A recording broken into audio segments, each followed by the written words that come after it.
Tales from Retail, Episode 4. Customer insults me in another language. Didn't realize I understood her. So I come from a Dutch background. I am nowhere near fluent in the language, but I know enough that I can pick up some words and understand a few sentences. So about 8 years ago, I was helping a customer needing some paint made. As I'm mixing it, her phone rings, and she answers it and begins speaking in Dutch. As she is talking, I can pick that she's telling whoever where they are. Then they say something along the line of, "I have one of these dumb young workers mixing it." I say nothing. I decided to wait for the right moment as I mix her paint, as she continues talking. When her paint is done, I hand her can of paint to her. She says thank you, and I say in Dutch, "You're welcome. Goodbye." She froze, her mouth open, and then says, "You speak Dutch?" I didn't want to let her on how little I actually knew, so I just simply said, "Yup." She quickly darted for the cash area. It was very funny and rewarding. We'll get there, eventually. About 15 years ago, I contract delivered for a home improvement store. Think orange or blue, but not. People paid the store to have us deliver what they couldn't take home themselves. I hauled a lot of bricks and unassembled swing sets. Even got to haul 3 gallons of paint to someone who'd been shopping on their motor scooter. My employer got paid based on the distance from the store.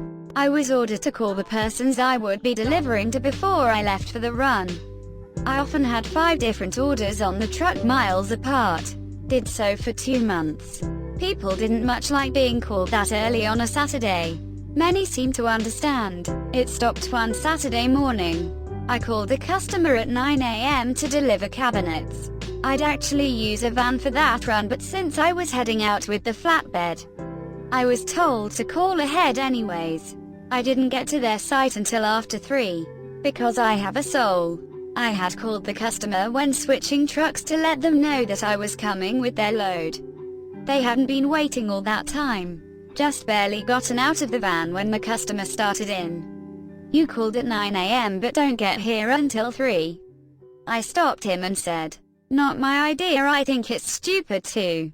Here's the store's card." Store manager was pissed. My dispatcher was supposed to have been calling the day before to let the customer know I'd be out the next day and to arrange a delivery window.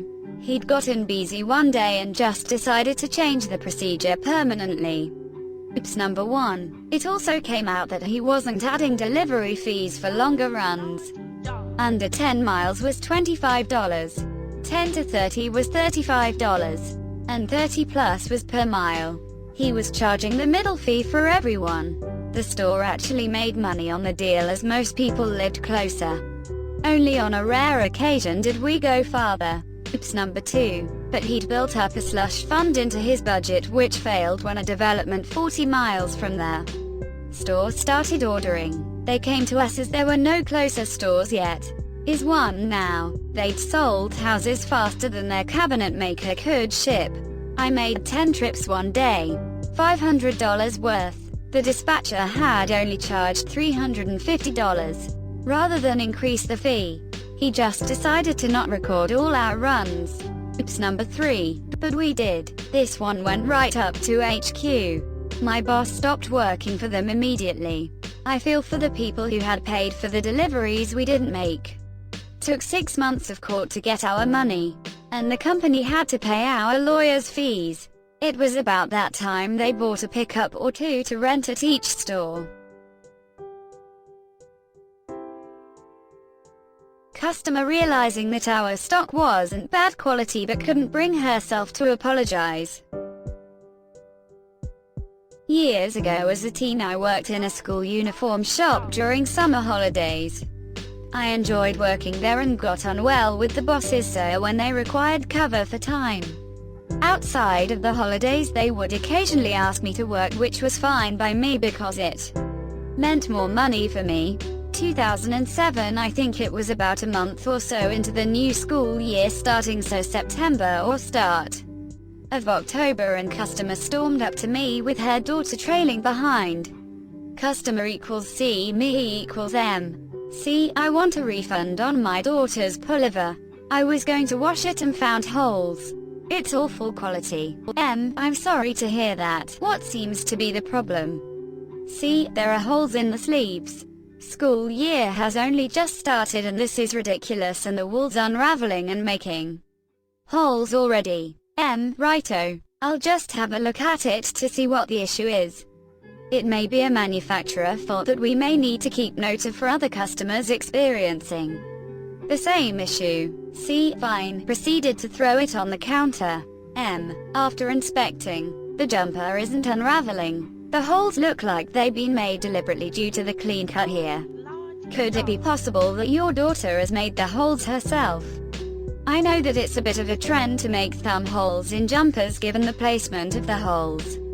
If that's the case, we can't offer a refund. C, how dare you accuse my daughter of doing that? You don't want to admit you buy in cheap rubbish. M, I'm sorry to assume, but if you could look at your daughter's hoodie. C, turns round to see her daughter has her thumbs through the cuffs of her hoodie. Turns her back to me. Did you do this to the pullover? The daughter nodded. C, grabs the jumper off the counter and storms out without looking at me or apologizing. I could hear her shouting as they walked down the street. I really loved working there, but some mothers were infuriating. I felt bad for a minute that the daughter would get punished. But that's not my problem. Backroom of bees. While in high school, I worked part-time at a store in town. The same store from another tale where a man came inside shirtless and screaming. One day, with no warning or reason, I saw a car had driven into the building in the night. Luckily, because it was night, there was no one hurt. We had to then pay a guard to watch the store every night as the car had driven into our backroom, stockroom area. Because of this poorly patched hole in the back room, we got a few new bug problems. One bug, the one this tale is about. Honeybees. Honeybees, being endangered, are not allowed to be killed, so we had to coexist bad luck. As if to counter the good luck of no one being hurt. One of my managers was allergic to bees. She could no longer go into the back room. As many people, the break room was in the back. The bathroom was in the back. The door to the pharmacy was in the back. Nobody was safe. Due to the fact we couldn't kill them, we were in a bind. Bees cannot live in a store stockroom, especially when said store does not sell anything they can eat, or at least get to eat. We tried to get people to come and take the bees, but nobody ever did.